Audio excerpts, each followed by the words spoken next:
行っていいの？邪魔になるからさっさと逃げてくれない？よーし頑張るぞ。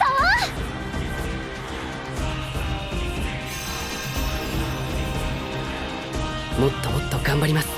鬼物児無惨に勝つために。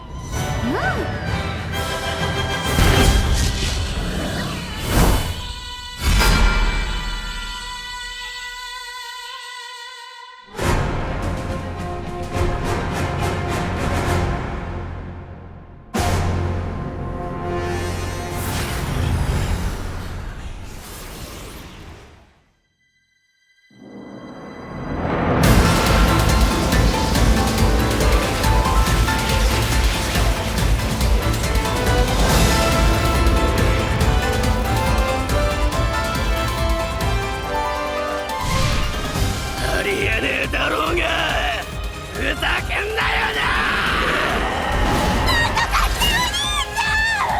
俺たちは二人なら最強だ。ずっと一緒にいるんだから。私が好きなものは不変。完璧な状態で永遠に変わらないこと。